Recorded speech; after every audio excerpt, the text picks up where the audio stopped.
Nous avons Mme Carole Lambert, parent et bénévole pour l'association Hockey mineur de Témiscamingue. Et elle vient nous parler des petites choses importantes à parler. Bonjour Carole. Bonjour. Ça va bien? Oui, merci. Oui. Je te laisse la parole. Ouais, tu me laisses la parole. Bon, ben dans le fond, moi, j'étais ici. Premièrement, je suis registraire. Fait qu'une registraire, c'est la personne qui s'occupe des inscriptions dans l'association du hockey mineur ici à Témiscamingue. Donc, si jamais vous avez des inscriptions, des questions pour les inscriptions ou que c'est la première fois que vous voulez inscrire votre enfant, vous allez pouvoir passer directement par moi. Vous pouvez m'écrire sur Messenger. Sinon, les informations sont sur la page Facebook du hockey mineur de Témiscamingue. Donc, c'est ça, fait qu'on va mettre nos inscriptions en ligne très, très bientôt dès que Hockey Abitibi-Témiscamingue nous donne le hockey et Hockey Québec. Ça fait que ça devrait être autour du 15 juin. Tout notre système est prêt. Puis on voulait mettre nos inscriptions en ligne assez tôt parce qu'on a une option de paiement. Fait que des fois, les familles, c'est plus facile de faire des versements par mois plutôt que de payer une grosse inscription à la fin août ou en septembre. Fait que dans le fond, quand vous allez inscrire votre enfant, plus tôt vous l'inscrivez. Si vous l'inscrivez en juin, bien là, vous allez avoir l'option de faire une partie du paiement tout de suite en juin, après ça un paiement en juillet, un en août, puis le dernier en septembre. Fait que ça étale vos paiements comme ça. Fait que les inscriptions, dans le fond, si votre enfant est un U7 ou M7, là, under 7 ou moins de 7 ans, il est considéré comme anciennement pré-novice. Maintenant, ça ne s'appelle plus avec ces termes-là, ça a changé. C'est vraiment les M7, M9, M11, etc. Donc, ce coût-là est de il est 200 $ plus un 75 $. Là, on ajoute un 75 $ pour tout le monde pour des frais de bénévolat parce qu'on veut être capable d'avoir des parents durant l'année qui vont offrir des heures de bénévolat parce qu'on va ramener un tournoi de hockey à Témiscamingue et aussi un mini-tournoi ou un jamboree pour les plus jeunes, là, les pré-novices, justement. Fait qu'on a besoin de beaucoup de bénévoles lors de ces journées-là pour faire l'accueil, vendre des 50-50, etc. Fait qu'on sollicite les parents pour faire le bénévolat. Donc, si vous ne faites pas le bénévolat, ben on ne vous remettra pas l'argent, tandis que si les heures de bénévolat sont faites, vous allez avoir le rabais de 75 $ qui va vous être donné à la fin de la saison. Fait que c'est pour ça que c'est 275 quand vous vous inscrivez votre enfant M7, puis tous les autres là, qui ont plus que 7 ans jusqu'à ceux qui seraient midget, mais qui est le M18, ça va être 525 incluant là, ce 75-là. Ce qui fait que dans le fond, on n'a pas augmenté les frais comparativement à l'année passée. C'est juste le 75 là, que vous allez recevoir. OK. C'est ça. Puis ensuite de ça, dans le fond, tant qu'à parler d'argent, je vais continuer à parler d'argent. On va aussi, les frais de levée de fonds, ils étaient à 250 $ par famille depuis quand même plusieurs années. Là, on les a réduits à 175 $ par famille. Fait que ça aussi, c'est si vous faites les levées de fonds, on vous redonne l'argent dès que c'est fini. Fait qu'on essaie de les avoir terminés avant les fêtes, que toutes les levées de fonds soient terminées. On en a 2. Donc, ça devrait, ceux qui sont déjà habitués dans le hockey mineur, probablement que ça va être les mêmes l'année prochaine, mais c'est pas encore tout à fait confirmé. Donc, ça va être, c'est ça, votre argent, vous allez le recevoir avant les fêtes. Pour ce qui est des chandails, donc avant ça, il fallait acheter nos chandails aussi, mais là, on a reçu beaucoup de commandites, des commandites très généreuses, donc on a été capable de fournir les chandails pour tous les enfants, fait que plus personne ne va avoir besoin de ces acheter. Et ils gardent les chandails après? Non, l'association, par exemple, les reprend. On va les reprendre à chaque fin d'année, puis on va les remettre. C'est bon. Puis là, je sais qu'il y en a qui sont peut-être inquiets des numéros de joueurs parce qu'il y en a qui avaient déjà leur numéro. Donc, on s'est arrangé pour que les enfants puissent conserver le même numéro l'année prochaine, là, quand même. Fait que tout le temps de leur hockey mineur. Fait que là, c'est les petits nouveaux qui n'auront pas le choix de prendre les numéros des anciens si on veut rendu là. OK. Oui, puis suite à ça aussi, grâce à nos commanditaires, on va aussi pouvoir fournir un chandail de pratique pour les pratiques, tout simplement. Fait que dans le fond, là, on demande où ce que les gens gardent vraiment les chandails pour les parties, juste pour les parties, puis que pour les pratiques, ils prennent le chandail de pratique de façon à ce que l'association puisse conserver les nouveaux chandails le plus longtemps possible, étant donné qu'on va les repasser d'une année à l'autre. Puis c'est ça. Puis après ça, pour pallier au fait du changement de chandail, là, c'est sûr que quand on payait nos chandails, on avait tout le nom de famille dans le dos. Fait que là, il va y avoir l'option des velcro. Il y aura des velcro déjà là. Fait que, tu sais, un espèce de name bar là, qu'on va pouvoir coller en arrière. Le nom. Fait que ça, c'est optionnel. Quand même, tu là, ils vont pouvoir conserver au moins le nom velcro. Exactement. Fait que ça aussi, quand tu l'achètes, là, il va être bon pour des années. Mais ça va être un beau souvenir pour plus tard aussi. Oui, exactement. Fait que c'est une bonne idée. idée. Ça vient avec deux bandes à velcro. Là, ça, c'est 30 50 $, mais vous avez le choix. S'il y en a qui trouvent que c'est trop encore une dépense de surplus ou qui veulent pas, ben c'est correct, là, ça va être optionnel à l'inscription de l'acheter ou pas.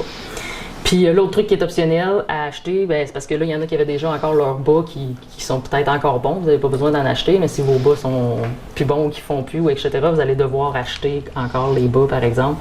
Mais il n'y aura plus de numéro dessus. Fait que des fois, je sais qu'il y en a, là, que, tu sais, comme moi, là, qui a plusieurs enfants, mais quand je voulais repasser à l'autre, ben, si le chandail est encore bon, mais le numéro, ça ne fitait plus. Fait que là, bon, moi, je peux reprendre les bas s'ils sont encore bons puis les donner à mon plus petit. OK. Puis il va pouvoir les réutiliser. Ou des fois, dans les familles, des cousins, où il y en a qui vont pouvoir se repasser, là, c'est ça, s'ils sont encore bons. Puis sinon, ben, vous pourrez en acheter des nouveaux, là, sans numéro, avec le même couleur, même logo, etc. Fait que ça, je pense que ça fait le tour pas mal des inscriptions de façon générale là, pour vraiment les catégories M7 à M18, de façon générale.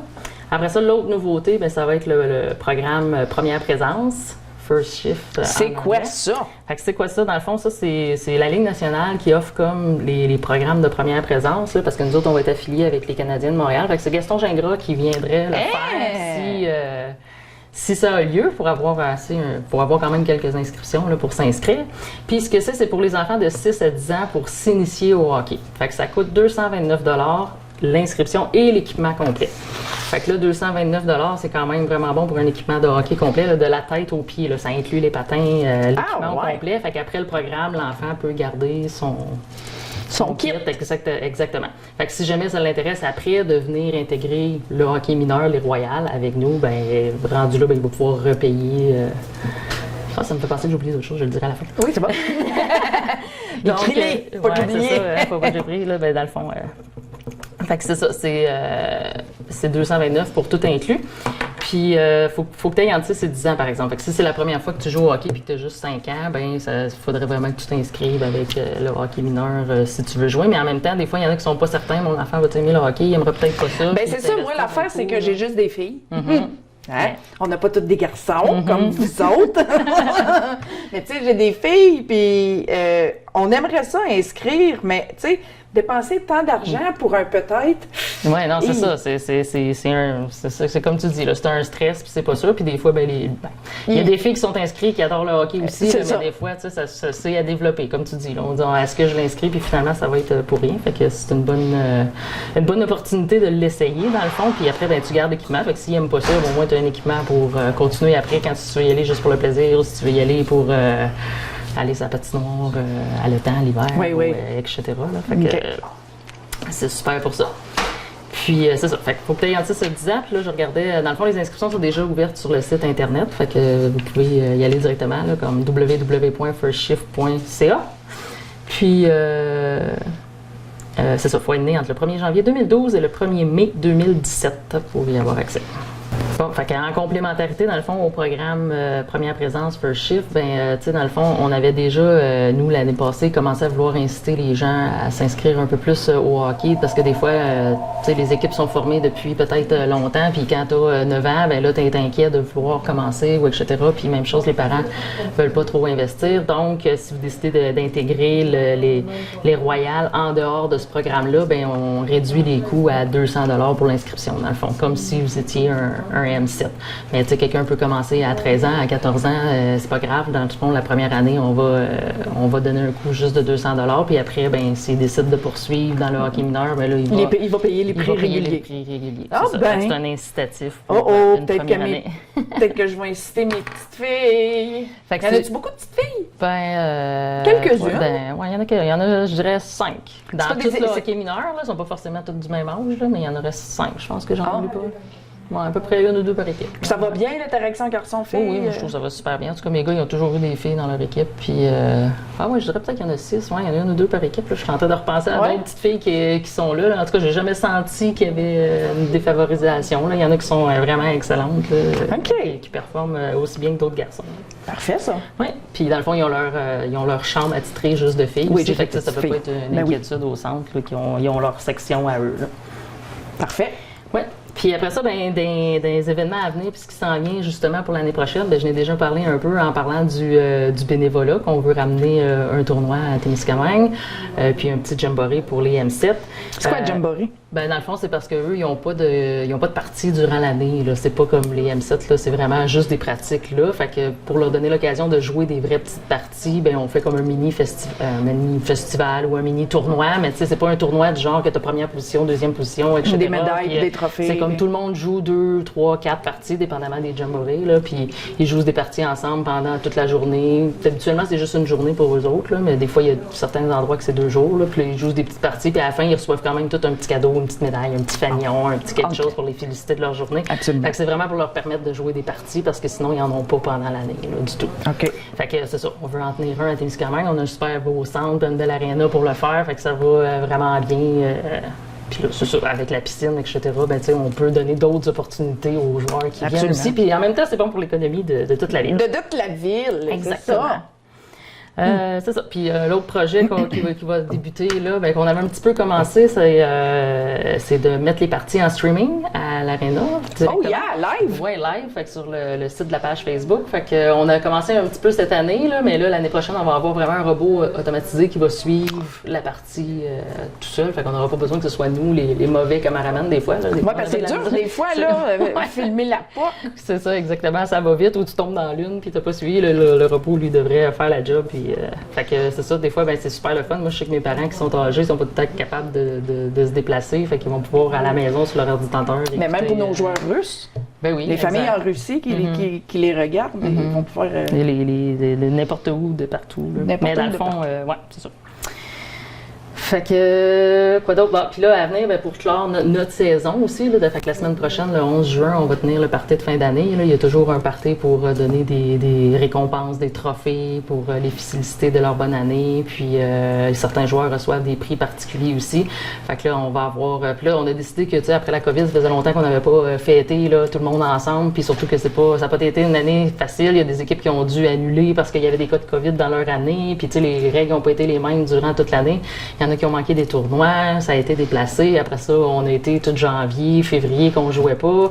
Après ça, on a recommencé. Ça a été vraiment condensé pour réussir à finir. Fait qu'on a été vraiment épuisés. Puis il y a eu des décisions des fois pas faciles et frustrantes en lien avec ça. Fait que là, on voulait comme faire un beau party pour finir ça puis que les enfants aient du plaisir.